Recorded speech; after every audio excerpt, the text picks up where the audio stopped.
Welcome, travelers. Ciao, travelers. And so excited to have this first episode. First episode is near and dear to my heart. It is Fairlawn. I was debating what to do, and I decided I'm going to do my hometown. Just a little about where I've lived. I lived in various parts of New Jersey. When I went to school, I lived in Middlesex County. I went to high school 1 year in Passaic County. I lived in Essex for a few years, and then in Garfield, another town in Bergen County. But most of my life has been here in Fairlawn. So I wanted to start with that. So I found a couple of spots that are really cool to visit. It's a really cool town, Fairlawn. It's located 15 miles northwest of New York City. If I drive, I can go door to door to Midtown in 30 minutes without traffic, or 45 from a train. So it's really a great place to visit, and we have so much here and also around our area, being that we are in the New York metropolitan area. All right, so let's start. So I wanted to start really historical and really, this goes way back. Fairlawn's really cool because we have a fish trap here, and it was probably used for thousands of years. So it's called a weir. So it's a Fairlawn weir. It's located in the Passaic River. So what a weir is, it's like a V shape. And what happens is when the tide goes up, the fish go over the rocks. But when the tide comes down, they get caught in the weir. So back then, the Passaic River was tidal, which means the water would come up from the ocean and then go down back to the ocean. And when the fish headed downstream, that's when they got caught in the rocks.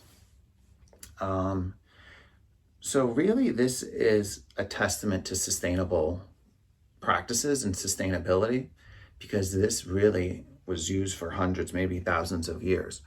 And it's a really cool thing that is unique to Fairlawn. Now, there are other fishing weirs around the state, but this is one of the most famous ones, and you can see it from the Fairlawn Ave Bridge. So it was believed to be used for obtaining fish, and this technique was also used in other parts of the Northeast. So it's a really cool site. You can go on the Fairlawn Ave Bridge, and it's about 200 yards north of the bridge, so you can see it from the bridge.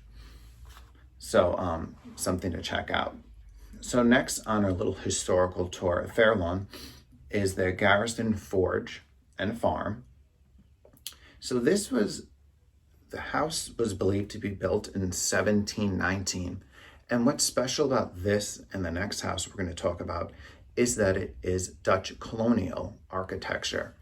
So after Europeans came, this region of New Jersey was first settled by the Dutch, and then the English took over. So in town, there's almost, I believe, 3 houses that have this architecture. We're going to talk about 2 of them. So there's a farmhouse, a forge, and other buildings, and it really provides a glimpse into 18th century life in northern New Jersey. So at this time, it was agriculture. This is before the Industrial Revolution. So the farm was much bigger than it is now. Now it's 2 acres, approximately. So it was believed to be built in 1719, 1720, and it was originally a plantation, so slaves were at that farm. And it remained a farm for many generations. And then in the late 1960s, early 1970s, they sold off a portion of the farm, but then the remains of the building, the forge, and the other buildings like a barn were left, and the town came together and they decided to preserve it. So it's a really good example of how Fairlawn and other communities can come together and protect our historical sites. Okay. So again, this is really important because it really shows the diversity of colonial American history. And there's some great events that you can go at the forge and farm. So You can go in and they have a kitchen, and then they have a bedroom, so you can see what life was like. And they really have a lot of great programs and events you can go to. So they're really focused on native plants. Native plants means you have flora that is local to the area. And that's important because the animals in this area and the insects, that's what they know. Their bodies are used to that. So when you introduce outside plants, it becomes more worrisome. And it can also lead to also invasions of invasive species that will eat that flora versus the native. So it's really important to garden and use native plants. I'm not the best in gardening. Some of our lawn died, but I say you should do it. It's really very important. So now the garden consists of over 50 herbs and spices, and they actually have a butterfly garden, which is really cool. And also they have some reenactments. So they have a Revolutionary War reenactment. And also, this is really interesting, in December, you can go and see Sinterklaas. So Sinterklaas is Santa Claus from Dutch Santa Claus. And Sinterklaas looks different than the modern day Santa Claus. They have similarities, but it's funny because sometimes the kids get startled because it's a lot. And it's a lot different. So it's a little bit of something different. It's a different part of the world. And to see that is very interesting, to see it in Fairlawn, to get that Dutch culture. So I would suggest going there. It's a really great place. All right, so our next place, we're going to head from the Passaic River side to now the Saddle River side. So Fairlawn has two rivers. On west side is the Passaic, east side Saddle River, and now we have the Naugle House. So the Naugle House is in different condition right now. Probably for the past 20 years, there's been updates and reviving this historical site. It's not in a condition to go inside right now, but that's the goal. So sometimes it takes a little bit of time to get what you need. So it's another Dutch colonial style, just like the previous place we talked about it. And it's believed to be built around 1745. And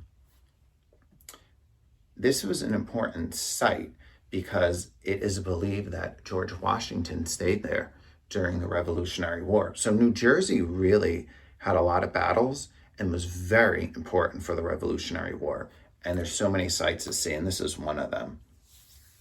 So it's consisted of sandstone block walls, but it is unique in having been built in the side of a hill, giving it 2.5 stories. And what's cool about this is that you can see this historical place, and then you can enjoy the park. So this park spans many towns, many miles, and you can bike, you can walk, and there's like actually a little waterfall that separates Fairlawn, Paramus, Glenrock, and Ridgewood. So it's a really great place to visit. Okay, so now we're moving on, and this is probably the most famous part of Fairlawn. It's Radburn. And what makes Radburn so famous is that it was really the birthplace of a certain type of urban planning. So Radburn really started the garden style type of design, which lasted to maybe, I would say, in the United States, the 40s, and in other places and around the world, 70s, and then it came out of fashion. But it's a really interesting place to visit. So it developed in the 1920s, and due to cars becoming, more prevalent, they decided to make this a different type of plan. So people's front doors face the parks, and there's parks intertwined throughout the community, and their back doors face the streets. And what Radburn really did was they really started the idea of cul-de-sacs. So a cul-de-sac is kind of like a dead end, but it's in a circle shape. And this is what made it special. And they did that because they wanted more pedestrian friendly access, and they were worried about cars and pedestrians intermingling. So it was developed between 1928 and 1934 by Clarence Stein and Henry Wright. And Radburn was envisioned as decentralized, self-sustaining suburb. So the whole idea was a walkable suburb. And that part still is walkable. There's a train station. We're getting a supermarket there again. There's shops. There's restaurants. So it is a walkable area. And that's something that's different after post-World War II, where it was very, very car-centric, the suburbs. In a lot of places, maybe where you're watching, you need to drive for anything. Maybe there's no sidewalks. So this is kind of special. They really focus on native flora in their design, kind of going back to using what nature has in the best way. And now that it's almost 100 years later, you have really big trees, you have beautiful lush gardens, and it really is fun to walk through. And there's a really great mature canopy. So in the summer, that side of town is cooler. So due to the Great Depression, it did not end up being as large as they planned. And it did spread to Europe and Australia, but the design fell out of favor due to people being worried about increased crime. So since it's kind of more isolated, people believe this was a catalyst for crime. And actually, one place in Australia called de-Radburnized, and they made it more car-centric and had the parks more visible because they were having issues with crime. All right, so we are heading over into one of my favorite places in Fair Lawn. We have really great parks, not only county parks, but we have great borough parks, and one of them is Memorial Pool. Memorial Pool is special because it is a man-made sand pool. So it looks like a lake with sand. And it was built in the late 1940s, after World War II. That's why it's Memorial Park. And it's a really great place for the town to come together. And you kind of feel like you're at the beach without the drive. And in other communities, they made concrete swimming pools. So there's not that many left. And you have to be a resident of Fair Lawn, but it's at a reasonable price. Some of the other towns, it's almost double to 3 times the price. And it's just a great place to go. In the summer, my friends come, so you can get guest passes. And it's just really like your own little shore, but you don't have to drive an hour and pay tolls. And yeah, so summarizing up, we have the Weir, we have the Garrison Forge and Farm, Naugle House, Radburn, and Memorial Pool, and the parks. And just to add to it, we have a couple shopping districts and business districts: River Road, Broadway, Radburn. We have some on Saddle River, Lincoln, Moorlot. And I enjoy food. And Fair Lawn's interesting because we have a Georgian restaurant, which is not Georgia, the state, but the country. We have Turkish cuisine. Obviously, we're North Jersey. We have Italian. We have really, really good bagels. Like when my friends come from Australia, we get the bagels. And yeah, there's Indian cuisine. We have a Filipino market. We have kosher pizza, kosher sushi, like a kosher cafe. So there's really a lot of stuff and a lot of food places. So it's a really, really fun place to visit. And there's great events. We have fireworks, we have Holi, we have different events. And yeah, I hope you can visit Fair Lawn. So thank you for sharing hometown with me. And before we go, and I spoke about one of these cuisines, all right. Oh, it's identify a flag. I'm not doing that. Nope. Okay, so I talked about this country. In which city would you find Bondi Beach?